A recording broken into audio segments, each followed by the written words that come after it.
Hello students, we have to solve a linear differential equation of second order by changing independent variable। हमने अब से पहले दो method पढ़े हैं जहाँ पे हमने पहले डिपेंडेंट वेरिएबल को चेंज कर रहे थे। हम किसको चेंज कर रहे थे? डिपेंडेंट वेरिएबल को। एक तो था हमारे पास कि अगर हमें सी एफ नोन है तब चेंज किया था। एक हमने अगर हमारे पास सी एफ नोन नहीं है, कोई भी इंटीग्रल हमें नहीं पता, हमने फिर फर्स्ट ऑर्डर डेरिवेटिव को चेंज किया था। बट इस केस में हम क्या पढ़ेंगे? कौन सा मेथड है हमारा? Third method. यहाँ पे हम चेंज करेंगे इंडिपेंडेंट वेरिएबल को। सबसे पहले हम बात करते हैं कि हमारे पास linear differential equation of second order कौन सी है? वो y double dash plus p y dash plus q y is equal of r. ठीक है, यहाँ पे जो पी क्यू और आर ये किसके फंक्शन है? एक्स के। ठीक है, तो हमें चेंज करना है इंडिपेंडेंट वेरिएबल को। तो लेट कर लेते हैं, किसको चेंज कर रहे हैं? इंडिपेंडेंट कौन है यहाँ पे? एक्स। तो हम एक्स को चेंज कर लेंगे। तो हम क्या कर लेते हैं? Let Z is equal of F X. Same वही जितनी भी वैल्यू दे रखी है हमें, डिफरेंशियल इक्वेशन दे रखी है, वहाँ पे भी हम चेंज करेंगे। हमें निकालना है d Y upon d x. तो क्या आ जाएगा? ये d Y over D z और d Z over d x. अब निकालेंगे हम double derivative, d square y over of d x square. तो डबल डेरिवेटिव निकालना है तो डी ओवर डी एक्स और सिंगल डेरिवेटिव ऑफ दिस इसका रहेगा। और d Y over d x की वैल्यू हमें ऑलरेडी पता है, कितनी आई है? D Y over D z into के d Z over d x. अब हमारे पास ये दो फॉर्मूले, यू डॉट वी का फॉर्मूला लगाएंगे हम पहले फर्स्ट फंक्शन का डेरिवेटिव। तो d square y over D z square किसके रेस्पेक्ट में कर रहे हैं? एक्स के रेस्पेक्ट में। ये तो फंक्शन जेड में था, पहले जेड में हुआ, फिर आएगा D Z by D x. ये हमारे पास डेरिवेटिव है इसका, और एक D Z by D x already है वहाँ पे, तो ये भी लिख देंगे प्लस। अब फर्स्ट फंक्शन सेम, दूसरे का डेरिवेटिव किसके रेस्पेक्ट में? एक्स के रेस्पेक्ट में। तो क्या आ जाएगा? D square z over of d x square. तो क्या एम्प्लाई हो जाएगा हमारे पास? D square y over of D z square into, ये भी d Z over d x है, ये भी d Z over d x है, तो क्या हो जाएगा? D Z over d x का whole square plus D Y over D Z d square z over of d x square. किसकी वैल्यू आई है ये? D square y over of d x square. तो हम y, y derivative, y double derivative, इन तीनों की values को हम इक्वेशन नंबर 1 में सब्स्टिट्यूट कर देंगे। तो क्या एम्प्लाई होगा हमारा? Substitute these values in equation 1। ठीक है, तो हमें क्या क्या मिलेगा? D square y over of D z square into के d Z over d x का whole square plus D Y over D Z d square z over of d x square. ये तो हमने वैल्यू निकाली किसकी? D square y over of d x square plus p y derivative. Y derivative की value कितनी आई हमारे पास? D Y over D z into के d Z over d x plus के q y is equal of r. अगर हम इसको इंडिपेंडेंट वेरिएबल को चेंज कर रहे हैं तो एक्स वाले टर्म को हमें गायब करना पड़ेगा, क्योंकि हमें तो फॉर्मेट जेड में लाना है ना, D Y upon D Z की फॉर्म में, जहाँ पे वाई डिपेंडेंट रहे और जेड हमारा कैसा रहे? इंडिपेंडेंट रहे। ठीक है, तो हम इसको इक्वेशन को सिंप्लीफाई करेंगे। तो यहाँ पे D Y over D Z तो ये है, मतलब डबल डेरिवेटिव, तो हमें इससे ये रिमूव करना है। तो थ्रू आउट द इक्वेशन हम क्या करेंगे? इसको डिवाइड कर देंगे इससे, किससे? D Z over d x का होल स्क्वायर से। तो इसमें क्या एम्प्लाई होगा? D square over D z square plus, यहाँ पे भी क्या आ जाएगा? अच्छा देखो, पहले हम इसमें क्या कर लेते हैं, जो एक तरह के कोफिशिएंट है उनको एक साथ लिख लेते हैं। देखो, D Y over D Z, D Y over D Z, तो यहाँ से मैं D Y over D Z common लेके इसको ऐसे लिख सकती हूँ, डी जेड स्क्वायर अपन के डी एक्स स्क्वायर प्लस के पी इंटू के d Z over d x plus के q y is equal of r. हमने क्या किया है? यहाँ पे दोनों टर्म को एक साथ कंबाइन करके लिख दिया है। ठीक है, अब हम इसको 1 बनाएंगे कोफिशिएंट को। तो क्या आ जाएगा? D square over D z square.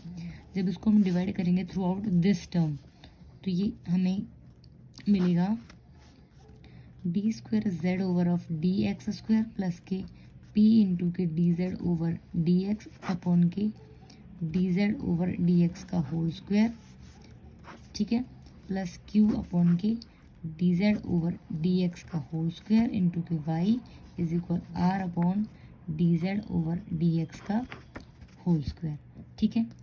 हमने यहाँ पे डिफरेंशियल इक्वेशन को किस में कन्वर्ट कर लिया है, z की फॉर्म में। यहाँ पे z कौन सा वेरिएबल है, इंडिपेंडेंट वेरिएबल। तो ये न्यू फॉर्मेट बनेगा हमारे पास, डी न्यू फॉर्म बनेगी plus D Y over D Z, जितनी भी हमारे पास ये टर्म है इसको मान लेते हैं P1, ठीक है, प्लस Q अपॉन समथिंग इसको मान लेते हैं Q1 इंटू के वाई इज इक्वल ऑफ इसको मान लेते हैं पूरी वैल्यूज को R1। तो इस तरह से देखा जाए तो हमारे पास यहाँ P1 की वैल्यू क्या कौन सी है, नेक्स्ट पेज पे करते हैं। अगर इस वैल्यूज को हम सिंप्लीफाई करें यहाँ पे तो हमारे पास P1 Q1 जो R1 जो आए हैं इनकी वैल्यूज क्या क्या रहेगी,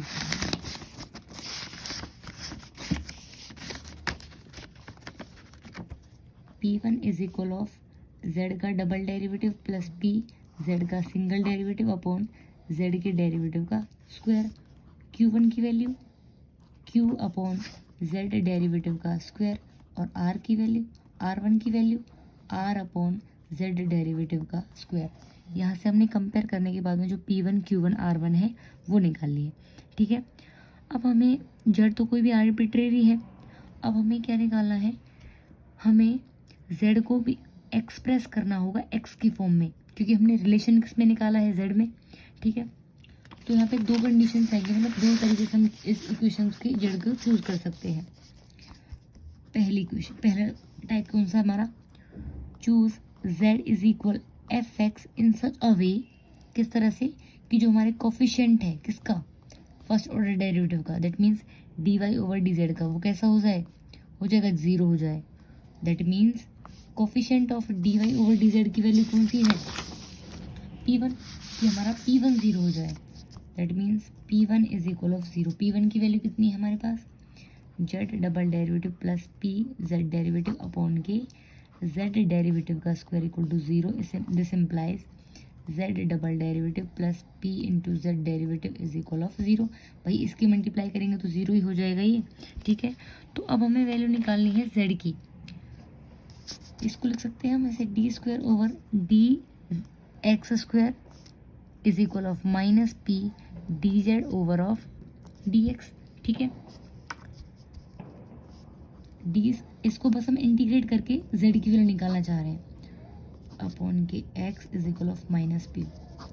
ये हमें पता है ना कि कोई फंक्शन उसका डेरिवेटिव अगर ऊपर लिखा हुआ है और इसका इंटीग्रेशन करें तो क्या हो जाता है, लॉग और जो फंक्शन नीचे गिवन हो, ठीक है।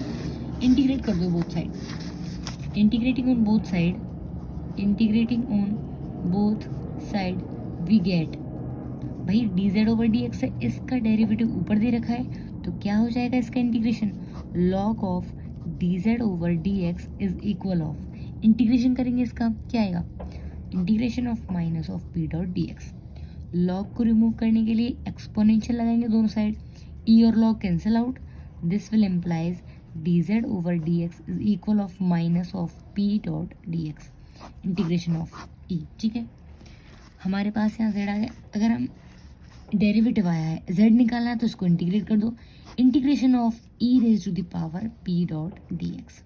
यहाँ से हमने इस तरह से z की वैल्यू चूज करी कि हमने कोफिशिएंट ऑफ डी वाई और डी जेड को 0 रख दिया, इन रिलेशन को फाइंड आउट करके हमारे पास यहाँ पे e की z की वैल्यू आ गई, ठीक है। अगर किसी क्वेश्चन में हमें लगता है कि इस वैल्यू को निकालना बहुत ही कॉम्प्लिकेटेड हो रहा है तो हम कौन सा मेथड यूज करेंगे, तो हम इसको हमने जेड निकाल दिया, इस वैल्यू को पहले पुट और कर लेते हैं हम वहाँ पे, तो क्या बन जाएगा, therefore D square over D z square plus P1 तो 0 हो गया plus Q1 y is equal of R1।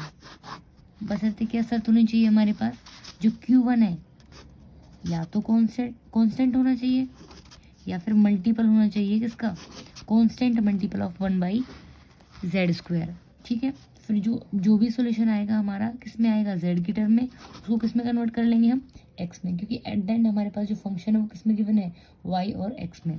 Okay, अगर ये वैल्यू निकालनी हमारे पास डिफिकल्ट रहेगी तो हम क्या करेंगे, तब कैसी वैल्यू चूज करेंगे जेड की, second method. If it is very complicated to find that value of Z in that form, तो हम निकालेंगे, तो हम चूज करेंगे जेड को इन such a way such that कि जो Q1 आया, Q1 की वैल्यू क्या आई हमारे पास, Q अपॉन में D Z over d x का होल स्क्वायर। तो ऐसे चूज करेंगे कि Q1 की वैल्यू कैसी रहे, कांस्टेंट रहे। ठीक है, तो मान लेते हैं Q1 is equal of a square, Q1 की वैल्यू पुट करो, Q upon D Z over d x का whole square is equal of a का स्क्वायर। ठीक है, तो यहाँ से इम्प्लाई करें अगर Q की वैल्यू निकालने लग जाए तो क्या आएगी, D Z over d x का होल स्क्वायर इंटू के ए स्क्वायर। ठीक है, हमें तो जेड की वैल्यू फाइंड आउट करनी है ना यहाँ पे, तो जेड की वैल्यू कैसे फाइंड आउट करेंगे, D Z over d x को एक साइड रखते हैं, तो क्या आएगा, Q अपॉन के ए स्क्वायर, इसका under root is equal of D Z over K D x का होल स्क्वायर। ठीक है, यही आएगा ना। और अगर स्क्वायर की बात कर रहे हैं हम, स्क्वायर को इधर करेंगे तो प्लस माइनस की वैल्यू आएगी हमारे पास यहाँ पे, इंटीग्रेट और ये रूट हट जाएगा। देखो हमने क्या किया यहाँ पे हमने निकालना है D Z over d x, इसको वहीं रखा Q अपॉन के ए स्क्वायर। अब हमें इसकी वैल्यू को सिंप्लीफाई करके D Z over d x निकालना है, तो क्या आएगा हमारे पास, Q अपॉन ए स्क्वायर का अंडर रूट हो जाएगा।